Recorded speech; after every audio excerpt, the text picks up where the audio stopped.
Shalom, selamat pagi saudaraku. Ada satu hal yang mestinya sungguh-sungguh membahagiakan kita, yaitu kesadaran bahwa kita adalah anggota bagian dari keluarga kerajaan Allah. Atau bisa disebut kita sebagai bangsawan surgawi.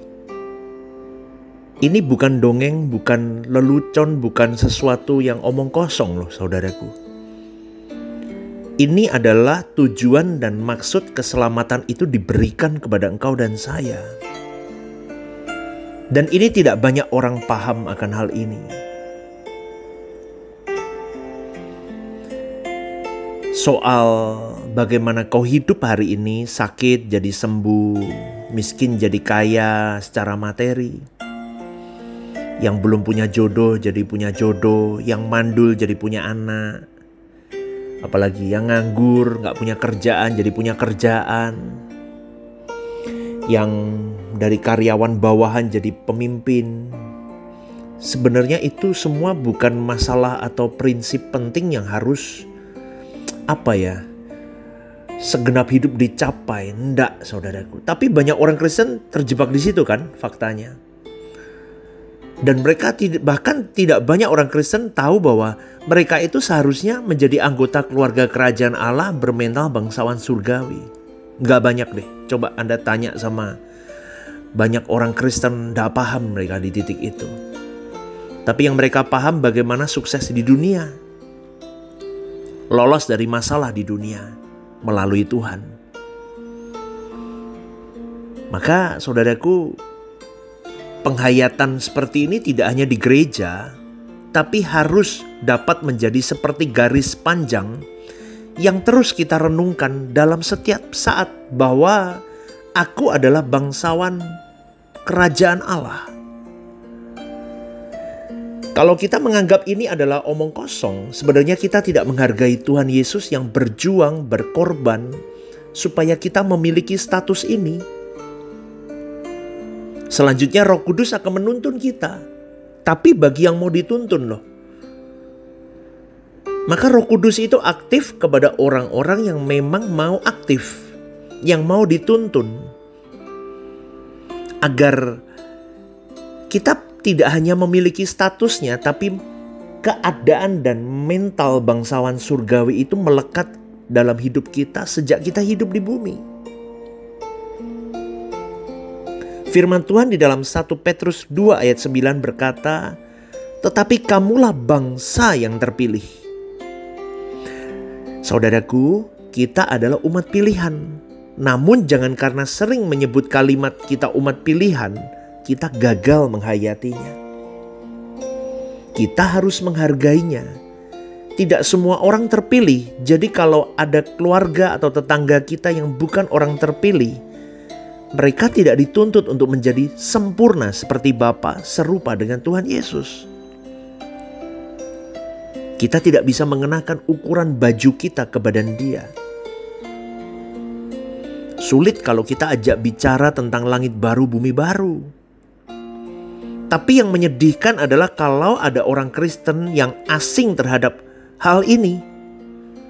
Asing terhadap langit baru, bumi baru, asing terhadap kerajaan Allah, asing terhadap kesucian dan kekudusan hidup, asing terhadap sempurna seperti Bapa, serupa dengan Tuhan Yesus.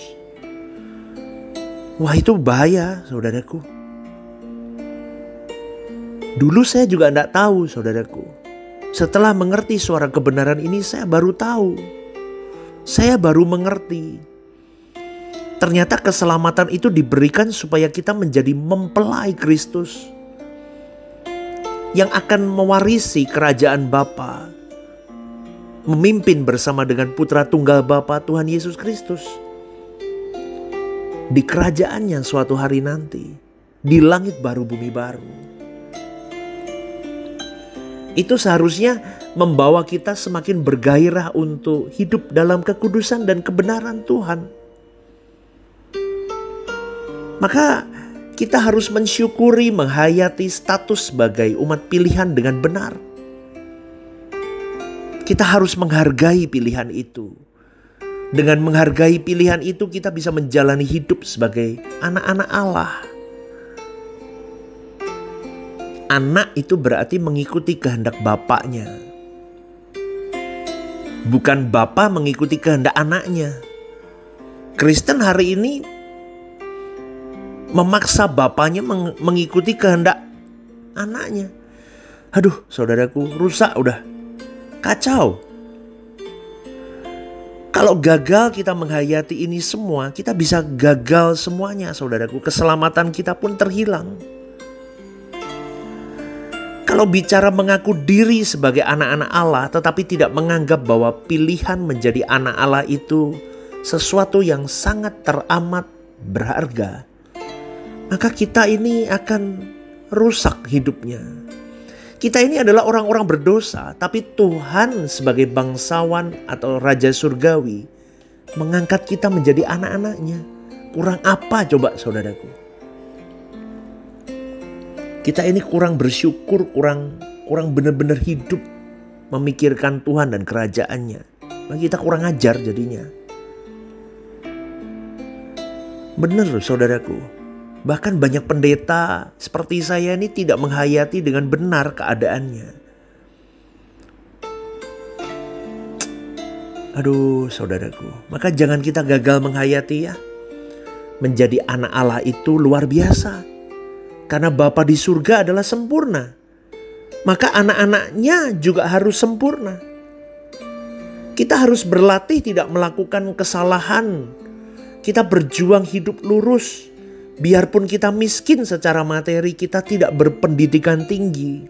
Penampilan mungkin juga tidak elok. Tapi yang terpenting kita adalah anak-anak Allah. Dan itu lebih elok dari siapapun. Orang terhebat, terganteng, tercantik di bumi ini.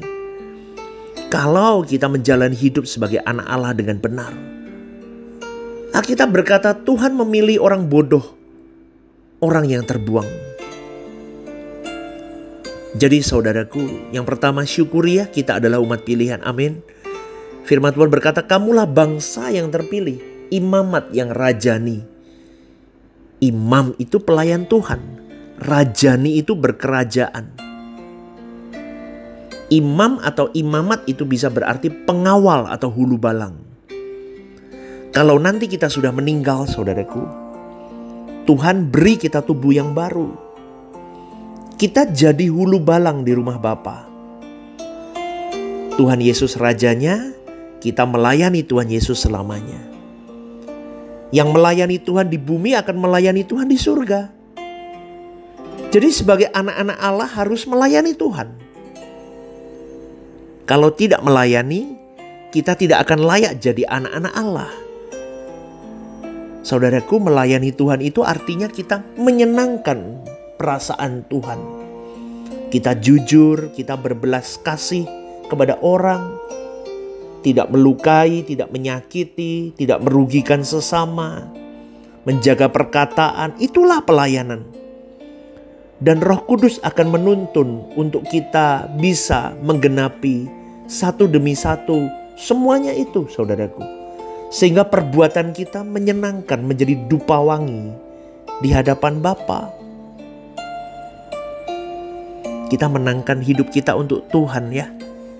Kita persembahkan untuk Tuhan hidup kita. Amin saudaraku. Ya, tidak ada tempat untuk yang lain. Itu hanya klise pastor. Berjuanglah, jangan buat klise dalam dirimu. Tapi berjuanglah benar-benar, tidak ada tempat lain untuk yang lain. Tuhan saja. Tuhan yang menempati ruang hidup kita.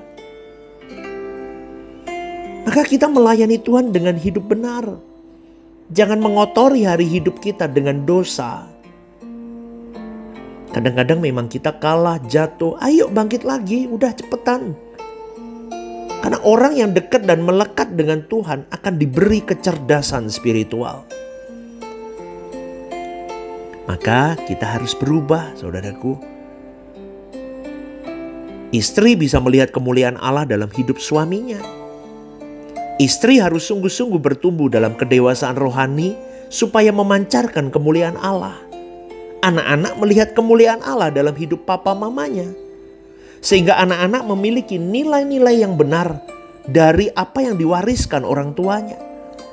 Maka anak-anak akan ikut apa ya? Ikut terpapar cinta Tuhan. Ikut terangsang mencari Tuhan. Ikut terangsang hidup kudus. Ikut terangsang hidup benar sama Tuhan. Ikut terangsang hidup baik, jujur, ndak jahat sama orang. Keluarga suka gibahin orang, anak akan lihat, oh papa mama suka gibahin, jelekin orang. Anak-anak tiru itu. Anak-anak akan merekam papanya bentak-bentak mamanya atau mamanya bentak-bentak papanya. Rekam dia. Oh gitu ya caranya. Dia akan, kau sedang mencetak generasi yang lebih jahat dari dirimu. Atau kau mau cetak generasi yang lebih sayang Tuhan dibanding dirimu. Depends di tangan kita, saudaraku. Maka harus ada kerinduan yang semakin membumbung tinggi, semakin membara. Sampai engkau bisa berkata, aku hidup hanya untuk melayani dia. Melayani perasaannya. Sampai akhir hidupku. Sehingga orang-orang yang melihat hidupku semuanya terpapar dengan cintaku ke Tuhan. Dari hati kelihatan orang itu cinta apa enggak sama Tuhan. Dari kata-katanya, dari tingkah lakunya kelihatan, saudaraku. Dia enggak bisa sembarangan lagi hidup. Dia orang yang benar-benar remuk hatinya, pecah untuk Tuhan. Itu kelihatan, saudaraku. Berjuanglah di titik itu. Pastikan itu engkau dan saya. Syukuri dengan apa yang kita miliki. Perjuangkan keselamatan ini dengan takut dan gentar. Selamat pagi, Tuhan memberkati.